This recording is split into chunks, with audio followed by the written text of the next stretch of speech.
Imagine your home is no longer safe. Not because of crime, but because of nature itself. The river that once nourished your town now floods it every spring, relentlessly. The fields where your family grew crops for generations have turned to dust under a scorching, unforgiving sun. This is the reality for millions of people around the world. These individuals are what we call climate refugees, or more accurately, climate-displaced persons. They are not leaving their homes by choice. They are forced to move, pushed out by a changing environment that can no longer support them. It is a migration born not of desire for a better job, but of a desperate need for survival itself. A search for a place where the ground beneath their feet is stable, and the air they breathe does not choke them with smoke from perpetual wildfires. The reasons for this forced migration are as varied as the climates of our planet, yet they all stem from the same root cause: a rapidly warming world. In coastal regions, from Bangladesh to the Florida Keys, rising sea levels are swallowing land, contaminating fresh water with salt, and making storm surges more destructive than ever before. People watch as their ancestral homes and communities slowly disappear beneath the waves. In other parts of the world, it is the opposite problem. Prolonged and severe droughts are turning fertile lands into barren deserts, making farming and raising livestock impossible. This leads to widespread food and water shortages, forcing entire communities to abandon their way of life in search of basic sustenance elsewhere. Then there are the extreme weather events, which are becoming more frequent and more intense with each passing year. Think of the supercharged hurricanes that can level a city in a matter of hours, or the megafires that consume vast territories, leaving behind nothing but ash and scorched earth. These disasters don't just cause temporary evacuations, they permanently erase communities from the map, leaving residents with nothing to return to. The decision to leave is not made lightly. It is a heartbreaking choice, a last resort when all other options for adaptation have been exhausted. People are leaving behind everything they have ever known: their culture, their history, their community, to face an uncertain future in a foreign place. This is not a distant future problem. It is happening right now. We are seeing these movements of people across borders and within their own countries. The World Bank estimates that by the year 2050, over 200 million people could be internally displaced due to climate change. This isn't just a humanitarian issue. It's a global security issue that will reshape populations and politics for decades to come. As we stand here on October 20th, 2025, we are witnessing the beginning of the largest migration in human history. The question is no longer if it will happen, but how we will respond when this tide of humanity reaches our own shores and our own cities, seeking nothing more than a safe place to call home. Now, let's bring this scenario closer to home. Picture a city like New York or Los Angeles, not in the distant future, but just a few decades from now. Imagine a reality where the number of climate-displaced people seeking refuge within the city's borders has surpassed the number of existing residents. The very fabric of the city would begin to change, thread by thread. The familiar rhythms of urban life would shift, creating a new, complex, and sometimes chaotic metropolis.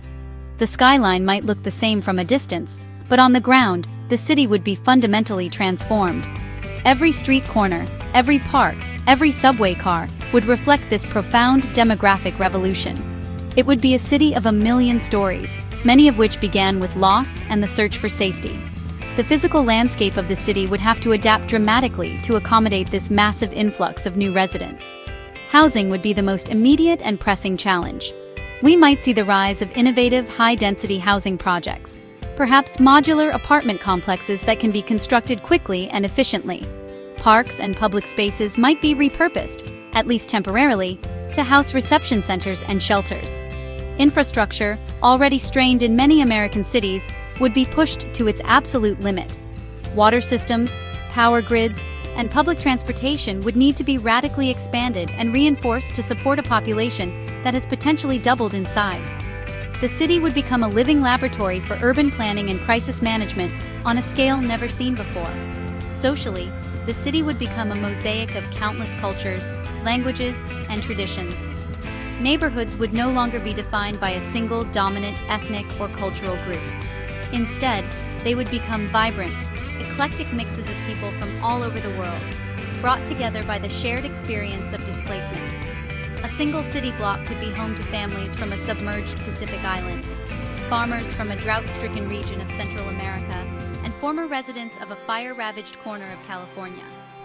This would create an environment of immense cultural exchange, but also one ripe for misunderstanding and friction, as different norms and values collide in close quarters. The very definition of what it means to be a New Yorker or an Angelino would be rewritten. The reaction of the original citizens would be a critical factor in this new urban equation. Some would undoubtedly embrace the change, seeing it as a humanitarian duty and an opportunity to enrich their city's cultural tapestry. They would volunteer, advocate for the newcomers, and open their homes and communities. Others, however, might react with fear and resentment. They might see the refugees as a threat to their jobs, their culture, and their way of life. This could lead to social divisions, creating an us versus them mentality. Political leaders would find themselves in an incredibly difficult position, trying to balance the needs of the newcomers with the anxieties of the existing population, all while managing a city under immense strain. In this transformed city, culture would become a fluid and ever-evolving entity. Imagine the culinary scene. The familiar hot dog stands and pizzerias might now stand alongside food stalls, selling dishes from a part of the world that no longer exists. Recipes carried in memory from a drowned coastline or a desertified plain. New spices, ingredients, and cooking methods would infuse the city's diet, creating a unique fusion cuisine born of necessity and nostalgia. Music and art would also be profoundly affected. The sounds of the city would be a mix of languages and melodies from across the globe, creating new genres and artistic movements that reflect the shared experience of displacement and the hope for a new beginning.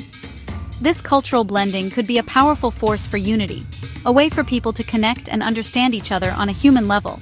However, this cultural fusion would not be without its challenges. The job market, for instance, would be a major point of contention. With a sudden and massive increase in the labor supply, competition for jobs, especially low-skilled positions, would become incredibly fierce. The original residents might feel that their economic security is threatened, leading to resentment and accusations that the newcomers are taking our jobs. In reality, many of the displaced would be highly skilled professionals, doctors, engineers, teachers, whose qualifications may not be recognized in their new home. This would create a frustrating situation of underemployment and wasted human potential, adding another layer of tension to an already difficult situation. Governments and private sectors would face the immense task of retraining and integrating this new workforce. Neighborhoods would become the front lines of this social experiment. The character of entire districts would change as new populations settle in. This could lead to the revitalization of neglected areas, but it could also lead to overcrowding and strain on local services like schools and hospitals. Language barriers would be a significant hurdle, making simple interactions like grocery shopping or parent-teacher conferences incredibly difficult. Misunderstandings rooted in cultural differences could easily escalate into conflict. The sense of community that once defined a neighborhood could be fractured, replaced by a collection of isolated groups living side by side but not together. Building a new, inclusive sense of community would require deliberate and sustained effort from everyone involved. The response from local leaders would be absolutely critical in navigating these complex dynamics. A mayor or city council that acts with empathy, foresight, and a commitment to fairness could help steer the city toward peaceful coexistence. This would involve creating robust support systems for the newcomers, including language classes, job training programs, and mental health services to help them cope with the trauma of displacement. At the same time, leaders would need to address the legitimate concerns of the existing population, ensuring that they do not feel forgotten or left behind. Open and honest communication would be essential to building trust and fostering a sense of shared destiny. A failure of leadership, on the other hand, could allow fear and division to fester, potentially leading to social unrest and violence. To navigate this unprecedented challenge and ensure that our cities become havens of hope rather than hotbeds of conflict, we must focus on building bridges, not walls. The first step is a radical shift in perspective. We must see climate-displaced people not as a burden, but as fellow human beings in crisis, and as resilient survivors with skills and knowledge to contribute. The solution begins with large-scale, coordinated planning at the federal and international levels, creating legal pathways for climate migrants and distributing resources equitably. Cities would need massive investment to upgrade their infrastructure, housing, transportation, energy, and water systems, to create what are often called sanctuary infrastructures capable of absorbing and supporting a larger, more diverse population. This is not just about charity, it is a necessary investment in our collective stability. On a local level, fostering integration is key. This means moving beyond temporary shelters and creating pathways to permanent, dignified housing. It means establishing community centers that offer a wide range of services under one roof: language instruction, legal aid, job placement, and culturally sensitive mental health support. Schools would play a vital role, not just in educating the children of newcomers, but in serving as hubs for the entire community, offering adult education classes and cultural exchange programs that bring new and old residents together. The goal is not assimilation, where newcomers are forced to erase their own culture, but integration, where they are empowered to become full participants in the city's social, economic, and political life, while retaining their unique heritage. Economic empowerment is another crucial pillar. We must create streamlined processes for recognizing foreign credentials and provide targeted retraining programs that align the skills of newcomers with the needs of the local economy. Encouraging entrepreneurship among the displaced population could also be a powerful engine for economic growth, creating new businesses and jobs for everyone. Microloan programs and business incubators could help turn the knowledge and resilience of refugees into thriving enterprises. When people are able to provide for their families and contribute meaningfully to their new home, it reduces social tensions and builds a stronger, more prosperous community for all residents, both new and old. Ultimately, our success will depend on our shared humanity. This future, while daunting, is not without hope. The crisis of climate displacement could force us to become better versions of ourselves. It could compel us to innovate, to collaborate on a global scale, and to redefine our concept of community to be more inclusive and compassionate. The cities of the future could be testaments to human resilience, vibrant mosaics of culture and experience. They can be places where the tragedy of displacement is transformed into an opportunity to build a more just, sustainable, and interconnected world. The choice is ours. We can choose fear and division, or we can choose to come together and build a future where everyone, regardless of where they came from, has a place to call home.